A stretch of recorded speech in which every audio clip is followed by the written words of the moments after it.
Hey, if you're watching on YouTube, subscribe to our YouTube channel, Woodward Sports. Coming up on 42,000 subscribers.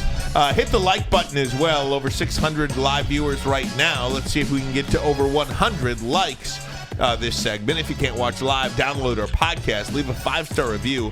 Available anywhere podcasts are found. Braylon Edwards, apparently the Lions are making some phone calls trying to trade down, as in back, not up, with number 18. Lions fan report put out an Albert Breer report that says the Lions have already made calls on trading down from pick 15. I don't think... How do you not make calls and try to trade number 6, number 18? You're damn right you're on the phone this week. Yeah, there's two things about this aspect I like. Aspect one, the fact that you feel confident enough in where your team is and what you can do at 6, that you can move at take 18 and move backwards. You're making these calls. That says as a franchise, you're comfortable where you're at. You like where you're at, so you don't mind. You don't need to snag anybody at 18. The reason why this makes a lot of sense, Ryan, is every player that we have mocked, or every player that I have seen mocked to 18 for the Detroit Lions, with the exception of Bijan Robinson. And Bijan Robinson at 18 was an earlier mock. Like, Bijan hasn't been mocked at 18 probably in the last month, Maz, or so. He ain't getting past 10. Exactly, especially now, exactly. So at 18, every player that has been mocked is somebody that I've also seen going at 27 or 28 or maybe a second-round pick or maybe 19 or 20. What I'm saying is there are a lot of players there, and you know what it all seems is that all those players will be there at 25 or be there at 28 or be there at 29 or be there at 24, wherever they want to move back to. A lot of the players that they will potentially sign, whether it's the right tackle out of Tennessee, whoever they want to sign for the most part at 18 is going to be there at 24, is going to be there at 25. So if you can get another pick, a second-round pick, or you can get some more draft capital, or you can even get some players that can help, why not move back? It's almost a no-brainer. Here's a question about this, Maz, and one of the reasons why I think potentially they could be trying to trade back is to acquire obviously more picks. And one of the reasons why you might not want to make that pick at 18 is this is an Albert Breer report again, and I sent this to the group earlier. Here's a general manager, one current NFL general manager on Saturday night said this from ML football, quote, "If you have 15 first-round grades, the draft class sucks. And I've got less than 15 this year." He's absolutely right. This draft sucks. And I don't want to say it like this. I disagree. The draft seems like, Braylon, it has a lot of good players. Yeah. It doesn't have a lot of blue chip players. When you're picking at 6, when you're picking at 18, there's a big difference there. Yeah, 100%. You know, there was a couple years ago, I want to say it was the draft, University of Michigan had 17 players drafted, and I think Alabama had 18 players drafted. I think that was the big one. Maybe it was Donovan Peoples-Jones or somewhere along that. There was 45 first-round grades that year. So, like, this comment wouldn't have made sense to me if I didn't know that about the past. Like, I started looking up 15 first-round grades. It's 32 picks in the first round, let alone. So that does make a lot of sense, and that's why I'm saying a lot of the players that are being mocked to the Lions at 18 are also going to be there. Whether it's Quentin Johnston, I've seen him going as low as second round. Whether it's the right tackle Armstrong from Tennessee, I've seen him in the third round at times. Now, more recently, he's at the end of the first round, early second. Whoever it is, I have seen that player.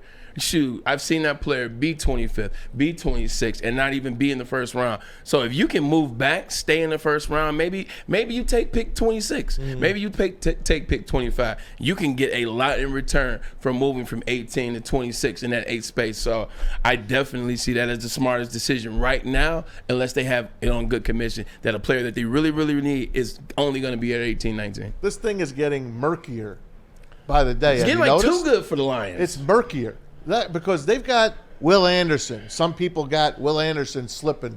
Peter King's got him slipping to the Lions. Don't believe anything he writes about draft. He's something, man. I mean, Yeah, there's a lot of stuff going on. And C.J. Stroud all of a sudden is dropping because of his test grades. There's someone that says he might drop out of the top 9. C.J. Stroud? Well, that's Joe Klett. I can't believe that. I won't believe that. If he's there at 6, man, don't you have to take him? If you like him, and it's no different from Anthony Richardson. I always suggested, Bray, taking a quarterback at 6. Yeah. Because I think that would help this run be longer than this short window potentially of 2 years. But the caveat there is you've got to like the players. Yes. You can't just take a quarterback to take a quarterback. If you believe that quarterback can turn into something, like a franchise quarterback, if you take him at 6, you take him. If not, you pass. Will Levis is picking up steam by the day. Yeah, he's right now the favorite. He's the odds-on favorite to be the second pick overall drafted by the Texans, which is bringing a lot of people to think that the Colts are going to move up. Yeah, because the Texans probably won't take him. 100%, not to mention, see, that's all a part of the game, too, because the Houston Texans probably won't take a quarterback regardless, but they can easily sell it that they're going to take a quarterback and get the Colts to move up. The word is they're going to take defense and then trade for Trey Lance. That's not, I mean, hey, Because DeMeco Ryans knows him from San Francisco. And that's not a bad move at all, because if he doesn't work, then you can draft the quarterback next for him. The big thing, too, you can make yourself like anybody. Mm-hmm. Like, that's been the new thing. I heard that. You can make yourself like anybody. Like, if you're the Colts, and this was, whoever said it, you're the Colts, you're looking at Will Levis. You can make Will Levis be Andrew Luck. He's got the big arm. Andrew Luck had a big arm. He's athletic. He's much just athletic, just like Andrew Luck. He damn sure is not Andrew Luck. But if you're tired of a stationary Matt Ryan, if you're tired of a stationary Carson Wentz, if you're tired of freaking Jacoby Brissett, who actually had a decent winning percentage, but Jacoby Brissett, you haven't had a quarterback since Andrew Luck, and you're looking at Will Levis, 6'5", strong jaw, big arm, move, 93% on the S2. Now everybody cares about that, the analytical side of things. S2, he had a 93%. You can, and Andrew Luck went to Stanford. You can talk yourself into Will Levis being your guy if you're desperate, if you're seeing it as your only option. And I think that's what the Colts are doing. Just to expound on what you just said, the NFL draft this year in particular, but any year, Sneaky. feels like politics a little bit. Oh my God. And what I mean by that though is if you're a Republican or a Democrat, there's a news channel for you. There's a pundit for you.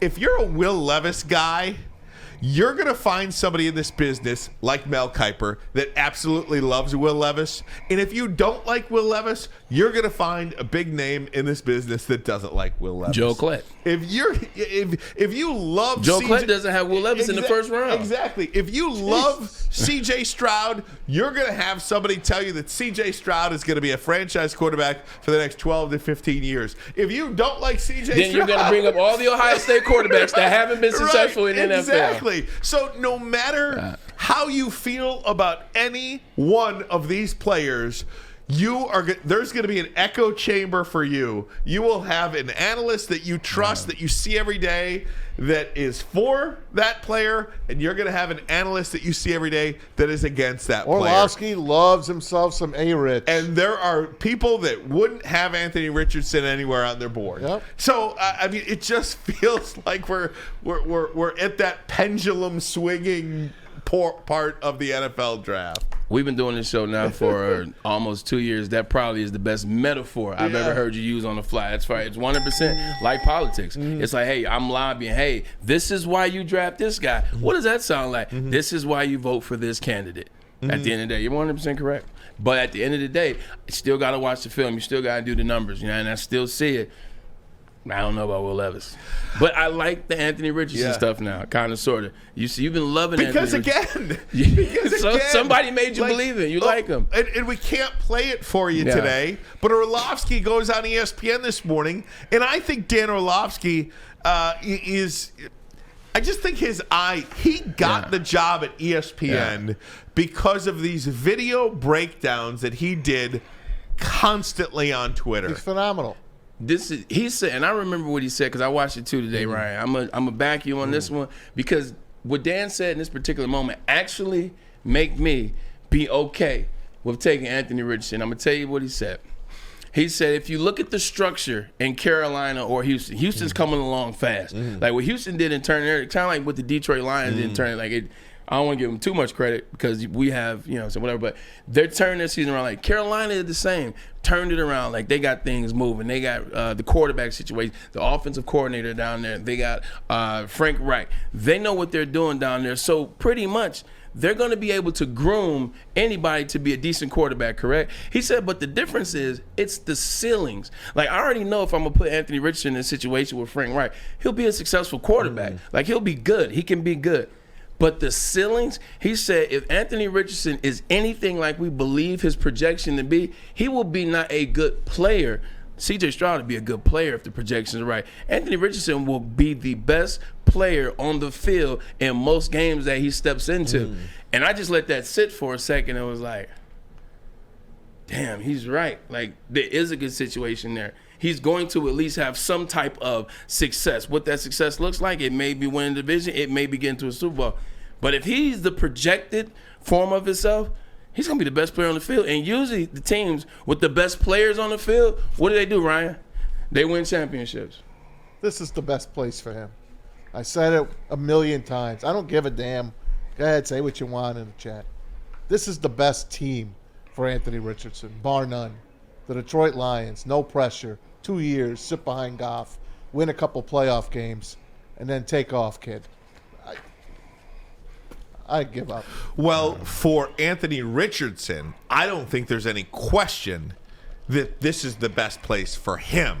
That's what I said. Is he the best for the Detroit Lions? I think that's the difference. I think, Maz, you're absolutely right. If you are Anthony Richardson, there is not a better situation to walk into than one here with the Detroit Lions. But flip that, is Anthony Richardson the best pick there for the Detroit Lions? I think that's where the question. If Will Anderson ain't there, and Jalen Carter you're not going to take, then you take that.